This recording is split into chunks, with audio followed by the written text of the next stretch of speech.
बिस्मिल्लाहिर्रहमानिर्रहीम। Dear student, अस्सलाम वालेकुम।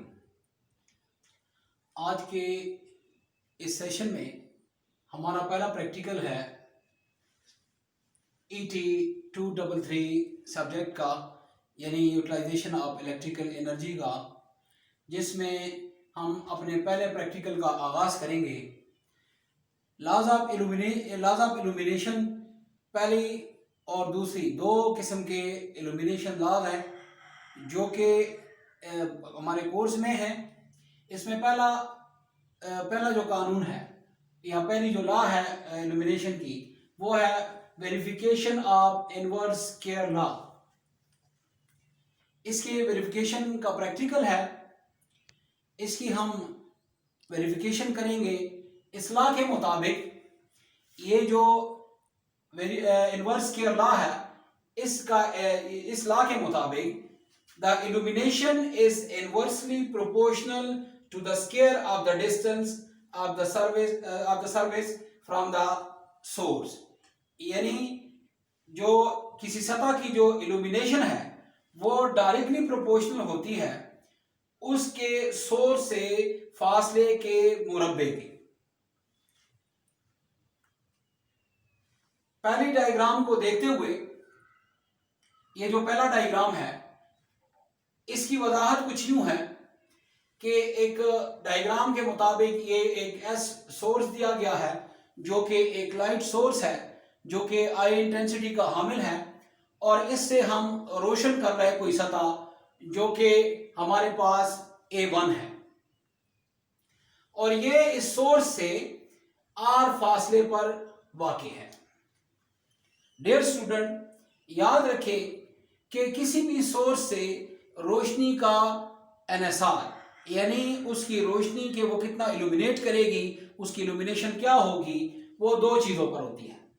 नंबर एक, पहला सोर्स से सतह का फासला, कि जो लाइट सोर्स है जहाँ से हम लाइट दे रहे हैं, जो हमारा सोर्स है, उससे सतह जो कि हम रोशन कर रहे हैं उसका फासला कितना है, वो कितनी दूर वाक़या है। और दूसरी, लाइट फ्लक्स और नॉर्मल के साथ एंगल या जाविया, कि वो जो लाइट फ्लक्स एक्सिस है वो उस नॉर्मल के साथ, उस सतह के साथ कितना दर्जे का जाविया बनाता है। इन दो चीज़ों पर इनका इन्हिसार होता है। वेरिफिकेशन ऑफ इनवर्स के लॉ के लिए पहला डायग्राम जो फिगर ए है, इसके मुताबिक एस सोर्स आई इंटेंसिटी का हामिल है, जिससे हमने एक एरिया जो कि A1 है उसको R डिस्टेंस पर रखा हुआ है। इस R डिस्टेंस पर हम इस एस सोर्स से लाइट जो है इस एरिया पर फेंक रहे हैं। प्रोसीजर के मुताबिक टोटल फ्लक्स जो कि हमारे इस एरिया 1 पे होंगे वो हमारे पास बाय फार्मूला टोटल फ्लक्स जो है वो बराबर होते हैं I इंटू ओमेगा ल्यूमन्स। तो इस लिहाज से ये जो हमारे पास एरिया 1 है, इस एरिया 1 पर टोटल फ्लक्स जो है वो I इंटू ओमेगा हुआ। लेकिन इस इक्वेशन में ये जो ओमेगा है, ओमेगा की कीमत है, ओमेगा को सॉलिड एंगल कहते हैं, और ये जो सॉलिड एंगल होता है ये हमारे पास area divided by distance square के बराबर होता है। तो एरिया हमारे पास इस फिगर के मुताबिक A1 और डिस्टेंस हमारे पास R है, तो लिहाजा ओमेगा का जो फार्मूला हुआ वो हमारे पास A1 divided by R square हुआ, स्टेरेडियन, क्योंकि ओमेगा की जो इकाई है वो स्टेरेडियन है। इसको हमने इक्वेशन 2 का नाम दिया। अब हमारे पास जो ओमेगा की वैल्यू है उसको अगर हम पुट करें इस 1 इक्वेशन में, यानी flux equal to I into omega, यहां पे हम इस ओमेगा की वैल्यू पुट करें, तो वैल्यू पुट करने से हमारे पास जो इक्वेशन हासिल होती है वो कुछ ये होती है कि flux on the area A1 हमारे पास बराबर होता है ये I इंटेंसिटी और इस ओमेगा की कीमत area divided bye R square. लिहाजा इस इक्वेशन के होते हुए जब हम वैल्यू पुट करते हैं ओमेगा की, तो इल्यूमिनेशन जो हमारी एरिया 1 पर बनती है, इल्यूमिनेशन का फार्मूला है पाई बाई ए। किसी भी सतह की इल्यूमिनेशन मालूम करने के लिए टोटल फ्लक्स को अगर हम एरिया से डिवाइड कर दें तो ये उस एरिया की इल्यूमिनेशन के बराबर होता है। लिहाजा E1 यानी एरिया 1 पर हमारे पास जो इल्यूमिनेशन होगी वो फ्लक्स डिवाइडेड बाय A1 हो जाएगी, फ्लक्स डिवाइडेड बाय A1। और यहां पर इस फ्लक्स की जो वैल्यू है जो कि हमने मालूम की कि एरिया 1 पर जो फ्लक्स है वो I divided by A1 divided by R2, तो यहां पर जब हम इसकी वैल्यू पुट करेंगे तो ये I over R square into A1 और इंटू ये जो A है ये इंटू 1 बाई A1 हो जाएगा। A1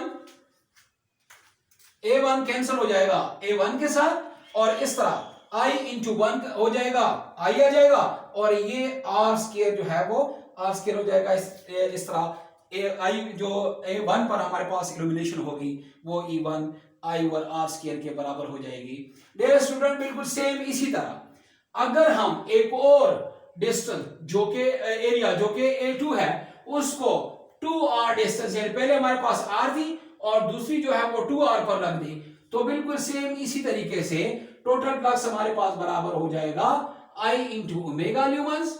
और इसी तरह फ्लक्स जो है वो A2 पर हमारे पास बराबर हो जाएगा I इंटू ओमेगा स्टेरेडियन। बिल्कुल सेम जिस तरह हमने इस इक्वेशन में ओमेगा की वैल्यू लिखी, बिल्कुल सेम इसी तरह इधर भी हमारे पास ओमेगा जो है वो ओमेगा बराबर हो जाएगा, वहां A1 था तो A1 हमने लिखा, यहां A2 है तो A2 लिखेंगे और जो डिस्टेंस होगी हमारे पास वो 2R है, लिहाजा हम 2R लिखेंगे और फार्मूला हमारे पास बनेगा A1 divided by 2R square. इसी तरह जब हम ओमेगा की वैल्यू डालेंगे तो हमारे पास टोटल फ्लक्स ऑन एरिया 2 हो जाएगा A यानी I मल्टीप्लाई बाय ये A2 डिवाइडेड बाय ये 2R डिस्टेंस। और जब हम इल्यूमिनेशन मालूम करेंगे यानी ये हमने इल्यूमिनेशन E1 मालूम की और इसी तरह इस एरिया 2 पर इल्यूमिनेशन जो E2 होगी वो हमारे पास बराबर हो जाएगी फ्लक्स डिवाइडेड बाय A2 यानी एरिया 2 पर जो इल्यूमिनेशन होगी। अगर यहां पर हम फ्लक्स की वैल्यू पुट कर दें तो ये हमारे पास बराबर हो जाएगा I इंटू A2 यानी एरिया 2 डिवाइडेड बाय डिस्टेंस जो 2R था हमारे पास दूसरे एरिया का वो 2R स्क्वायर हो जाएगा और इंटू ये I यानी मल्टीप्लाई बाय ये 1 डिवाइडेड बाय A स्क्वायर हो जाएगा। अगर हम इसको सिंप्लीफाई करेंगे तो ये A2 जो है ये हमारे पास कट जाएगा, ये I इंटू 1 I हो जाएगा और ये जो 2R स्क्वायर है ये हमारे पास 2R स्क्वायर हो जाएगा। और इसी तरह हमारे पास जो सतह यानी एरिया 2 पर जो इल्यूमिनेशन हो जाएगी वो हमारे पास E2 के बराबर होगी जो कि I2R स्क्वायर होगी। डियर स्टूडेंट, ये इसकी मैथमेटिकली वेरिफिकेशन थी, इसको हम लैब में भी परफॉर्म करेंगे और इंशाल्लाह उम्मीद है कि आपको इस लॉ की समझ आई होगी और इसको करने में आपको आसानी होगी। वस्सलाम।